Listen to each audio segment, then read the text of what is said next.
अखिलेश यादव ने केशव प्रसाद मौर्य पर कसा तंज। अखिलेश यादव ने कहा बस अड्डा दे नहीं पा रहे, एयरपोर्ट का वादा कर रहे।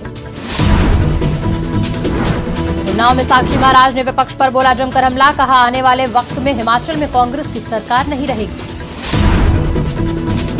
रायबरेली में मुस्लिम महिलाओं ने जिलाधिकारी से की मुलाकात। सरकार की योजनाओं को त्वरित गति से लागू करने की अपील। बिजनौर में धरना प्रदर्शन पर बैठे सैकड़ों ग्रामीणों ने सड़क, पानी और बिजली की समस्या को लेकर दिया धरना। रायबरेली में भूमाफियाओं के हौसले बुलंद। गरीब की जमीन पर जबरन किया जा रहा कब्जा।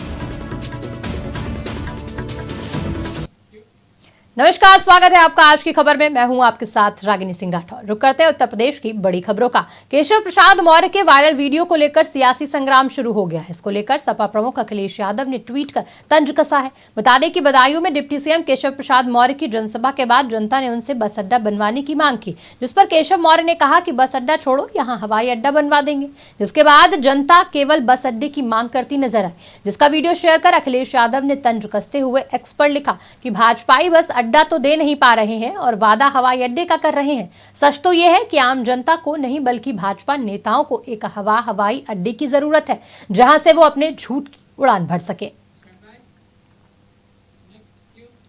अपने बयानों से अक्सर चर्चा में रहने वाले बीजेपी के फायर ब्रांड सांसद साक्षी महाराज ने विपक्षियों द्वारा भाजपा को लेकर बयानबाजी पर सभी को मुंहतोड़ जवाब दिया है। आने वाले वक्त में भारत के लिए भगवामय होने जा रहा है। इस सवाल पर साक्षी महाराज ने जवाब देते हुए कहा कि हिमाचल में भी बीजेपी की सरकार थी, हमारी कोई गलती हुई होगी। आज वहां कांग्रेस की सरकार है, लेकिन आने वाले वक्त में हिमाचल प्रदेश भी कांग्रेस की सरकार नहीं रहेगी। उन्होंने कहा 22 तारीख को हमारे प्रभु श्री राम का विराजमान होने दीजिए, फिर धनुष पर बाण चढ़कर सबको ठीक करेंगे। हिमाचल में भी बीजेपी की ही थी, हमारी गलती हुई होगी जो आज वहाँ कांग्रेस की है। आने समय में हिमाचल में भी कांग्रेस सरकार नहीं रहेगी। अटक से कटक तक, कन्याकुमारी से कश्मीर तक भगवा भगवा भगवा जय श्री राम जय श्री राम। 22 तारीख वाला हमारा प्रभु श्री राम को विराजमान होने दीजिए, फिर धनुष और बाण चढ़ा के सबको ठीक करेंगे। गोस्वामी तुलसीदास जी ने बहुत सुंदर तरीके से रामचरितमानस में लिखा है, कोटि विप्रमथ लागे जाहू, आवै शरण तजो नहीं ताहू। मेरे प्रभु श्री राम का दरबार है, 3 लोक 14 भवन के मालिक हैं। उनके दरबार में जो भी आएगा भूला भटका, सबका स्वागत है। मुस्लिम महिलाओं को लेकर केंद्र सरकार गंभीर है। इसी के तहत आज रायबरेली की मुस्लिम महिलाओं ने जिलाधिकारी से मुलाकात की। मुस्लिम महिलाओं ने जिलाधिकारी से मिलकर केंद्र और प्रदेश की योजनाओं को और त्वरित गति से लागू करने की अपील की। भाजपा अल्पसंख्यक मोर्चा के जिला अध्यक्ष के साथ जिलाधिकारी से मिलने पहुंची मुस्लिम महिलाओं ने कहा कि मोदी जी का धन्यवाद देना चाहते हैं। उनका कहना है कि मुस्लिम महिलाओं के लिए मोदी और योगी सरकार ने जो कुछ भी किया, उससे उनके न केवल जीवन में सुधार आया, बल्कि वो खुद को सुरक्षित महसूस करती हैं। मोदी जी ने हम लोग का जीवन स्तर सुधारा है, जैसे कि उन्होंने गैस सिलेंडर दिलवाया है, ई श्रम कार्ड बनवाए हैं, 5 लाख फ्री इलाज के लिए और कॉलोनी पास करवाई है। हम लोग मुसलमान बहनें इसीलिए बहुत खुश हैं उनसे, और आगे 2024 में हम लोग उनके लिए दोबारा उनको जितवा कर वोट। आज हमारे माननीय मोदी जी ने एक फरमान जारी किया है केंद्र से, और उसमें ये बताया गया है हमारी जो भी लाभार्थी योजनाएं हैं सरकारी, वो चाहे केंद्र की हो या प्रदेश की हो, हमारी जो मुस्लिम समाज की महिलाएं हैं, उन महिलाओं के लिए माननीय मोदी जी ने दिल खोल के उन्होंने काम किया है। और हमारी जितनी भी मुस्लिम बहन हैं,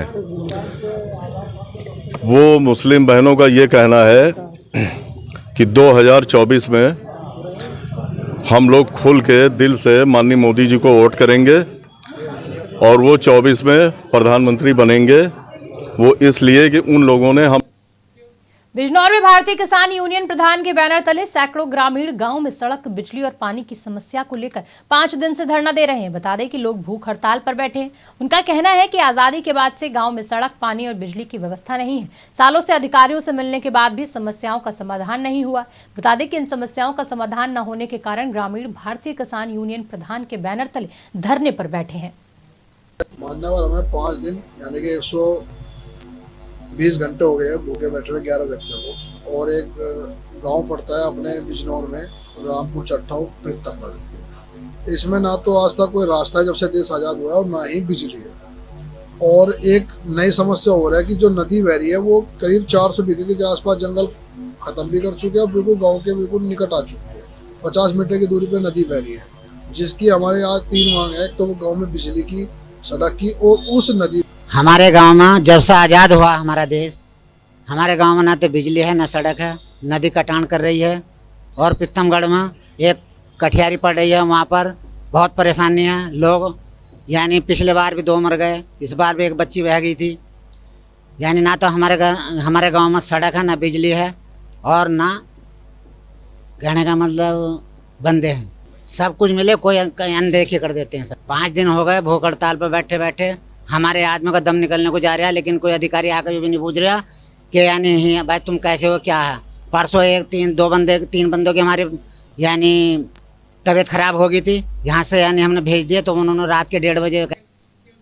रायबरेली के ग्राम सभा उत्तरपारा थाना भदोखोर में भूमाफियाओं द्वारा गरीब की जमीन पर जबरन कब्जा किया जा रहा है, जिसको लेकर पीड़ित ने जिलाधिकारी से गुहार लगाते हुए बताया कि गांव के ही कुछ दबंगों द्वारा मेरी जमीन पर जबरन कब्जा किया जा रहा है, जबकि मेरी जमीन का मुकदमा न्यायालय में विचाराधीन है। पीड़ित ने बताया कि डायल 112 पर सूचना देने के बाद भी पुलिस ने काम रुकवा दिया, लेकिन थोड़ी देर बाद काम फिर से शुरू कर दिया गया।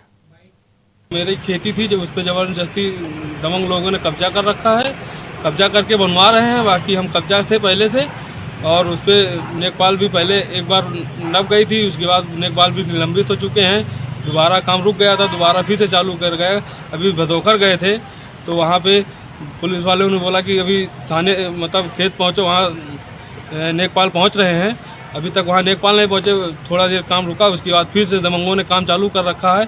फिर हम यहाँ तहसील आए हुए हैं, यहाँ कई लोगों से मिले और तहसील बंद हुई है। अभी 10 दिन की छुट्टी है। इसी वक्त से उन्होंने दबंगों लोगों ने काम चालू कर रखा कि जल्दी से। बदायूं के विकासखंड इस्लामनगर क्षेत्र के ग्राम पंचायत करियामई में ग्राम पंचायत निधि से सीसी सड़क का निर्माण चल रहा है, जहां सड़क पर ठेकेदार द्वारा मानक के अनुसार काम न किए जाने पर ग्रामीणों ने जमकर विरोध प्रदर्शन किया। वहीं ग्रामीणों का विरोध प्रदर्शन देखकर ठेकेदार मौके से फरार हो गए। इस दौरान ग्रामीणों ने आरोप लगाया कि मानक अनुसार खराब मात्रा में मटेरियल का उपयोग किया जा रहा है, वहीं सीमेंट का प्रयोग नाम मात्र का किया गया। ग्रामीणों का कहना है कि सड़क निर्माण कार्य मानक के अनुरूप नहीं हो रहे।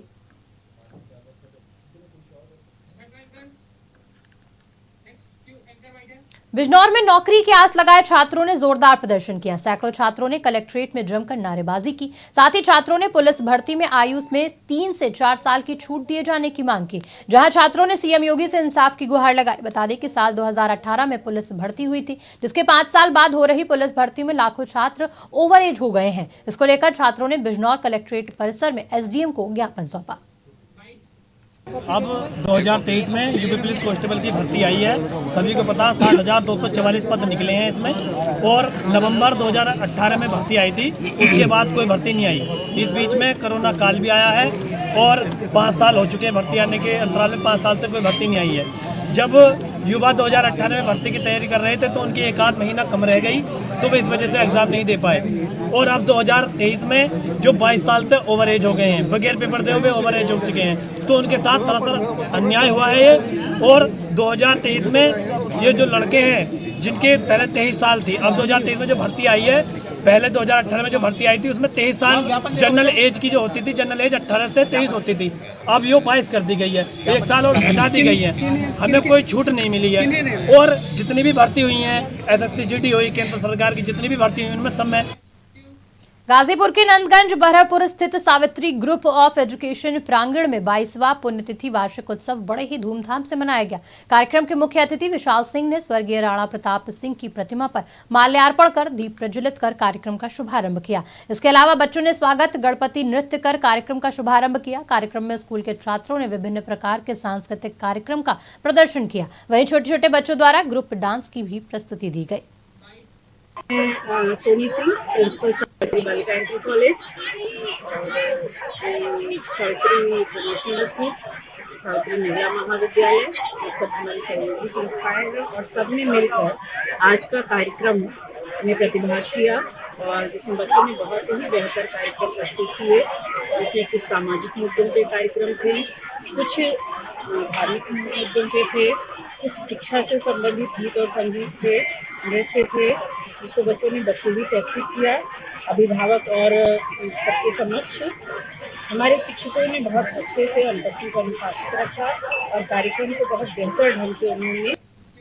हमीरपुर में मेला देखकर ई रिक्शा से वापस घर जा रहे लोगों को तेज रफ्तार स्कॉर्पियो ने टक्कर मार दी। टक्कर लगने से ई रिक्शा में सवार एक 7 साल की मासूम की मौके पर मौत हो गई, जबकि 3 लोग गंभीर रूप से घायल हो गए, जिन्हें इलाज के लिए नजदीकी अस्पताल में भर्ती कराया गया। मामले में थाना प्रभारी निरीक्षक ने बताया कि जिस गाड़ी से घटना हुई उसे बरामद कर लिया गया है। वहीं मामले में तहरीर मिलते ही विधिक कार्रवाई की जाएगी। आज मुस्कुरा में एक एक्सीडेंट हुआ है जिसमें ई रिक्शा और स्कॉर्पियो बताया जा रहा है कि ई रिक्शा और स्कॉर्पियो का एक्सीडेंट हुआ है। इसमें 2 वयस्क लोग थे और 2 बच्चे हुए हैं। तो चारों को यहाँ CHC मुस्कुरा में लेके आया गया है, जिनका प्राथमिक उपचार यहाँ किया गया है और 3 लोगों को उरई मेडिकल कॉलेज के लिए रेफर किया है। एक बच्चा उसमें से मृत हो सकता है। रायबरेली जिले में भूमाफियाओं के हौसले बुलंद हैं, जिसको लेकर एक वृद्ध महिला जिलाधिकारी से न्याय की गुहार लगा रही है। महिला का कहना है कि उसकी जमीन पर कुछ दबंग लोगों के द्वारा अवैध तरीके से कब्जा किया जा रहा है और पुलिस उन दबंगों का साथ दे रही है। महिला ने बताया कि हमारी जमीन का मामला न्यायालय में चल रहा है, उसके बाद भी विवादित जमीन पर दबंगों द्वारा कार्य किया जा रहा है। सर, हमारे जो दीवानी में जो है न्यायालय में मुकदमा चल रहा है सर, और ये लोग जबरदस्ती कब्जा कर रहे हैं। हमारी टीम उतार के फेंक दिए और हमको घसीट के मारे। 3-4 औरतों को जो है घर में घुसेड़ दिया। अभी समय दीवार गिरा करके उसमें बनने। रायबरेली में एसपी ने चोरी की घटनाओं का खुलासा किया, जहां पुलिस ने 3 शातिर चोरों को गिरफ्तार किया। साथ ही चोरों के पास से जेवरात, नकदी, चोरी में इस्तेमाल की गई मोटरसाइकिल और अवैध शस्त्र भी बरामद किए। एसपी ने बताया कि गिरफ्तार अभियुक्त थाना भदोखर, गुरबख्शगंज सहित अन्य क्षेत्र में हुई कई चोरियों में वांछित था। इसके अलावा गिरफ्तार अभियुक्तों ने पुलिस से पूछताछ में 3 जगह हुई चोरियों में संलिप्तता स्वीकार की है। देखिए, थाना भदोखर क्षेत्र में उनके थाना भदोखर पुलिस और एसओजी के सहयोग से एक चोरों के बहुत ही नोटोरियस गैंग का पर्दाफाश किया गया है, जिसमें 3 अभियुक्त पकड़े गए हैं। तीनों अभियुक्त लालगंज थाना क्षेत्र के रहने वाले हैं और वो जनपद के विभिन्न थानों में अलग अलग समय में एक्टिव रहे हैं। कई तरह की चोरियों की वारदात इनके द्वारा की गई है। पूर्व में गुरबख्शगंज में एक रात में इनके द्वारा 6 शटर गैस कटर से काट करके चोरी किया गया था। उस घटना में इनको पकड़ करके वर्कआउट करके इनको जेल भेजा गया था। अभी कुछ दिन पहले ही, मुश्किल से 10 दिन पहले ये जेल से छूटे हैं और पिछले 10-15 दिनों में इनके द्वारा विभिन्न थाना क्षेत्रों में गुरबख्शगंज में 3, सरेनी में 1 और भदोखर में 2 घटनाएं, लगभग 6 घटनाएं इनके द्वारा नकबी। रायबरेली में ट्रक और मोटरसाइकिल की जोरदार भिड़ंत हो गई। हादसे में मोटरसाइकिल सवार गंभीर रूप से घायल हो गए, जिसे नजदीकी अस्पताल में भर्ती कराया गया, जहां ट्रक चालक ट्रक छोड़कर मौके से फरार हो गया। घटना की सूचना मिलते ही मौके पर पहुंची पुलिस ने ट्रक को कब्जे में लेकर मामले की जांच शुरू कर दी है।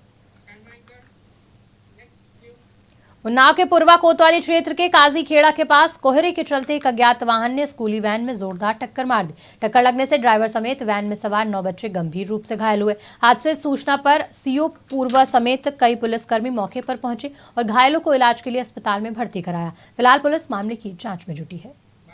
आज दिनांक 26 दिसंबर 2023 समय करीब 7:50 पे थाना पूर्वा क्षेत्र अंतर्गत पूर्वा चमियानी मार्ग पर चक जमालपुर भट्टे के पास एक अज्ञात ट्रक अथवा डीसीएम ने सिटी मॉडल पब्लिक स्कूल पूर्वा की वैन में टक्कर मार दी, जिससे ड्राइवर, चालक व 8 बच्चे घायल हो गए।